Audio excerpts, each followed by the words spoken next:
Friends, आज की कहानी है दीवानी भाग 5।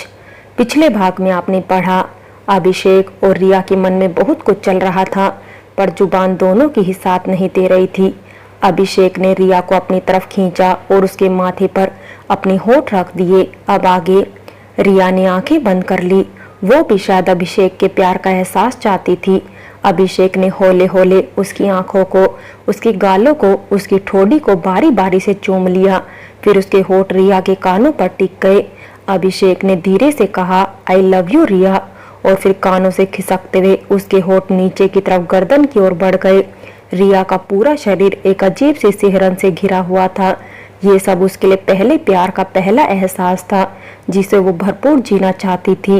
वो दोनों ही जानते थे कि इस मुलाकात के बाद अब पता नहीं कब दोनों की मुलाकात होगी, इसलिए दोनों ही इस पल को पूरी तरह से जीना चाह रहे थे। पर फिर भी अभिषेक को होश था कि उन दोनों को कितना आगे बढ़ना चाहिए और कहाँ रुकना चाहिए। अभिषेक और रिया बहुत देर तक एक दूसरे का हाथ पकड़े यूं ही बैठे रहे। फिर अंधेरा घिराने पर अभिषेक ने रिया को मोनिका के हॉस्टल छोड़ दिया। वहां से मोनिका रिया के साथ घर आई और डिनर करने के बाद वो रात में वहीं रुक गई। सुबह अभिषेक की ट्रेन थी और रिया और मोनिका दोनों ही अभिषेक को सी ऑफ करने आई थी। अभिषेक ने मोनिका से रिया का और अपना ध्यान रखने को कहा। मोनिका ने हंसते हुए हाँ में सिर हिला दिया। जब मोनिका भी कुछ कहने वाले भाव में अभिषेक की तरफ देख रही थी तो अभिषेक ने कहा, हाँ भाई हाँ, मैं भी सौरव का पूरा ध्यान रखूंगा। इतने में इंजन ने हॉर्न दिया और गाड़ी सरकने लगी धीमे धीमे। रिया का दिल मुंह को आ गया। वो खुद ही जानती थी खुद को कैसे संभाला हुआ था उसने अभिषेक के सामने, खुद को बिखरने से बचाने के लिए। उधर अभिषेक का भी बुरा हाल था, पर वो खुद से कह रहा था, अगर मैं ही उसके सामने परेशान होऊंगा तो रिया को कौन समझाएगा। ट्रेन की स्पीड पकड़ने से पहले अभिषेक ने एक बार फिर से होली की छुट्टियों में आने का और अपना इंतजार करने का वादा किया और धीमे धीमे रिया और मोनिका की नजरों से ओझल हो गया। अभिषेक अपनी आंखों में आंसू लिए अपनी सीट पर पीठ टिकाए बैठ गया और उधर रिया और मोनिका थके हुए कदमों से स्टेशन से बाहर निकल आई। अभिषेक उस 1.5 दिन में अपनी जिंदगी की सबसे बेहतरीन यादें बनाकर वापस बेस लौट आया। कहने को तो 1 हफ्ते की छुट्टी ली थी उसने, पर 4 दिन तो आने जाने में ही लग गए और बचे 3 दिन में उसे अपनी माँ को भी समय देना था और रिया से भी मिलना था। कभी कभी वो अपनी बेबसी पर हंस देता था। क्या जिंदगी सेट की है ऊपर वाले ने उसकी। जब तक प्यार खेल था उसके लिए, उसके पास टाइम ही टाइम था, और जब उसे सच में प्यार हुआ तो अपने प्यार की एक झलक पाने के लिए तरस गया था वो। यही वजह थी, बस जैसे ही मौका मिला वो सब कुछ छोड़कर चल पड़ा अपनी जिंदगी से मिलने के लिए, ताकि आने वाले कठिन समय में उसकी सांसें उन खूबसूरत यादों के सहारे चल सके जो उसने रिया के साथ बनाई थी।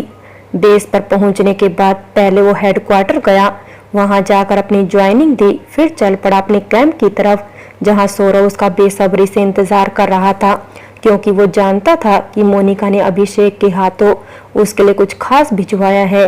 ये बात खुद मोनिका ने उसे फोन करके बताई थी, पर क्या भेजा है वो सरप्राइज था उसके लिए, इसीलिए वो अभिषेक का वापस कैंप में इंतजार कर रहा था। अभिषेक ने सौरव को एक गिफ्ट पैक किया हुआ दिया। सौरव ने सबसे पहले इस गिफ्ट को अनरैप करना शुरू किया। ये सही है तेरा बेटा, इतनी दूर से आया हूँ तेरे लिए गिफ्ट लेकर, तो गले मिलना तो छोड़, साले कम से कम हालचाल ही पूछ लेता। अभिषेक ने सौरव की ओर नकली गुस्सा करते हुए कहा, तू तो चुप ही रह साले, खुद तो पूरा का पूरा मिलकर आया है ना रिया से, और मैं तो सिर्फ मोनिका के भेजे हुए गिफ्ट से काम चला रहा हूँ, और उसमें भी तू चाहता है कि मैं तेरे गले लगूं, तुझे थैंक यू बोलूं, तो तुम मुझसे ये उम्मीद ना ही कर तो अच्छा है, और चुपचाप मुझे मेरा गिफ्ट देखने दे। सौरव ने से लगभग धमकाते हुए कहा। अभिषेक चुपचाप से मुस्कुराते हुए बेसब्री से मोनिका के भेजे गए गिफ्ट को यहाँ वहां से खोलने की कोशिश करते हुए सौरव को देख रहा था और सोच रहा था, सच ही तो कह रहा है ये, मैं रिया से मिलकर आया हूँ, फिर भी अब भी मन कर रहा है कि बस थोड़ी देर के लिए और मैं रिया से मिल लूं, पर ये तो जा भी नहीं पाया मोनिका से मिलने के लिए। क्या करते, मजबूरी फंस रही थी। एक साथ दो ऑफिसर को छुट्टी नहीं मिल सकती थी, तो सौरव ने बड़ा दिल दिखाते हुए अपनी जगह अभिषेक को भेज दिया, पर इस वादे के साथ में कि वो मोनिका से मिलकर आएगा और उसकी खैर खबर भी लेकर आएगा। आखिर गिफ्ट पैक खुल ही गया। सौरव की आंखों में आंसू भर आए। वो एक अनाथ था। उसका बचपन दिल्ली के एक अनाथालय में बीता था। पढ़ने में होशियार था, इसलिए अच्छे नंबरों से हर क्लास में टॉप करता था। और फिर उसने एनडीए ज्वाइन करने की सोची और किस्मत देखो, उस साल सौरव ने एनडीए के एंट्रेंस में टॉप किया और अभिषेक दूसरे नंबर पर रहा। बस वहीं से दोनों की जय वीरू वाली दोस्ती हो गई। सौरव के लिए मोनिका ने अपने हाथों से एक स्वेटर बुनकर भेजा था। ये स्वेटर बहुत ही खास बन गया था सौरव के लिए, क्योंकि स्वेटर में ऊन की गर्माहट के साथ मोनिका की फीलिंग्स भी थी। इससे पहले सौरव को किसी ने इतना स्पेशल फील नहीं कराया था।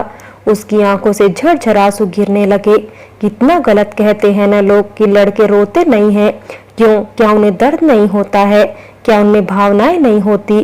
क्या किसी अपने खास को याद करके उनका दिल नहीं तड़पता है? सब होता है साहब, बस लड़के थोड़े से सख्त जान होते हैं, इसीलिए सबके सामने अपनी फीलिंग्स को नहीं बताते हैं, बस दिल में ही जपत किए रहते हैं। और जब कभी दर्द या खुशी हद से बाहर हो जाता है तब आंसू निकल ही आते हैं। क्या फर्क पड़ता है वो आंसू लड़के की आंख से बहे हैं या फिर लड़की की आंखों से। यही हाल इस समय सौरव का भी था। उसे दुख हुआ कि वो अनाथ था। उसे कभी इस तरह से कोई अपना बनाने वाला, अपना मानने वाला था ही नहीं। और एक खुशी इस बात की थी कि मोनिका ने स्वेटर के जरिए अपनेपन का एहसास दिलाया है उसे।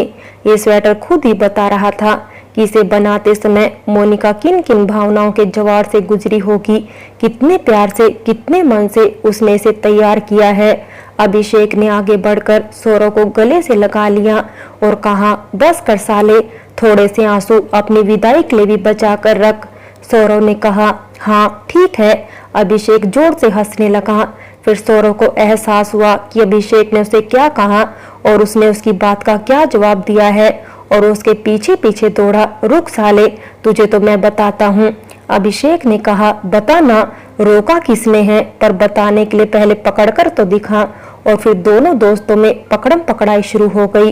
वो दोनों एक दूसरे के ऊपर कूद ही रहे थे कि एक लेफ्टिनेंट उन लोगों के पास एक चिट्ठी लेकर आया और बोला, इट्स अर्जेंट। इतना कहकर वो जिधर से आया था उधर ही चला गया। दोनों अब गिरते पड़ते एक जगह पर बैठे और एक दूसरे की आंखों में झांककर जैसे पूछना चाह रहे थे, चिट्ठी खोले या फिर नहीं। उधर दोनों सहेलियां अभिषेक को छोड़कर मोनिका के हॉस्टल चली गई। रिया का मन वैसे ही घर में नहीं लग रहा था। उसने घर पर फोन करके बता दिया कि वो मोनिका के साथ उसके रूम पर है पढ़ाई करने के लिए। रिया को सोच में डूबा देखकर मोनिका ने पूछा, अब क्या हुआ, अब क्यों उदास बैठी है? रिया ने कहा, यार कभी नहीं सोचा था मेरी जिंदगी ऐसी हो जाएगी।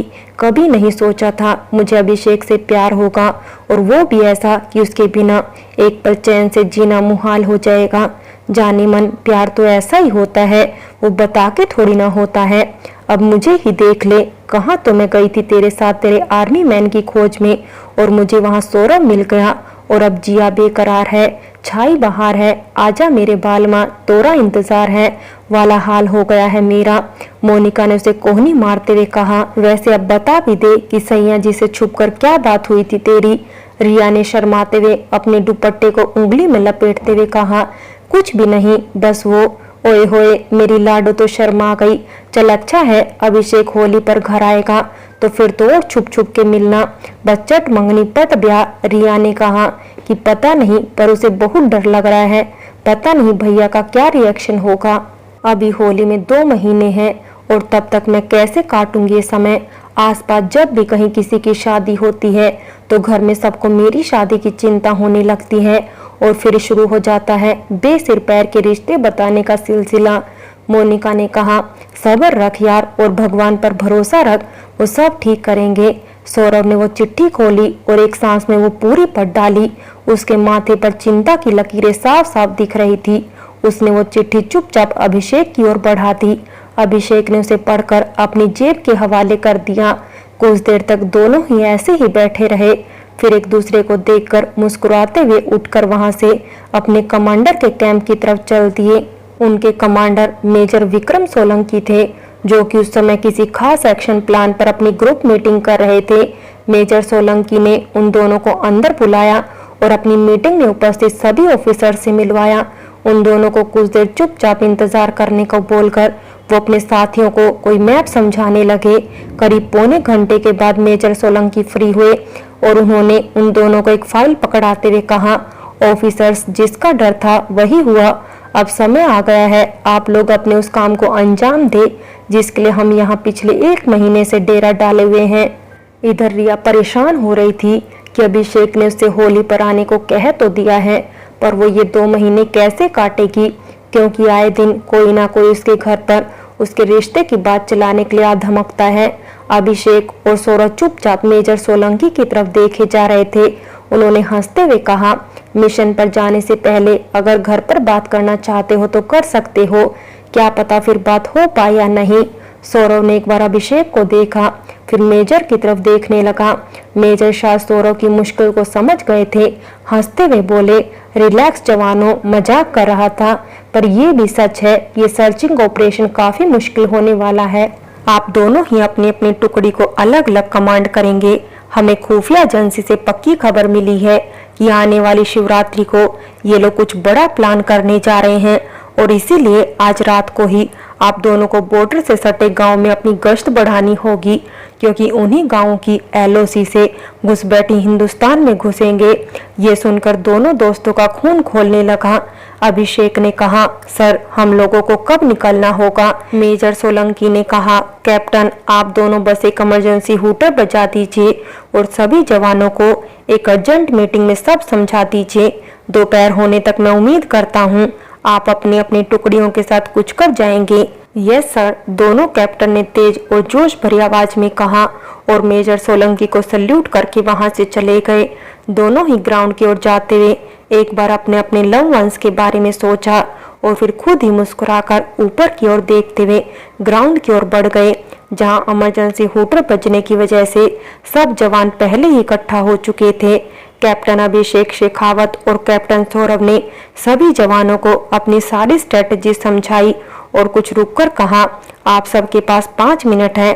अगर आप लोग चाहे तो अपनी फैमिली से बात कर लीजिए। अगले 15 मिनट के अंदर मैं आप सभी को रवानगी के लिए तैयार देखना चाहता हूँ।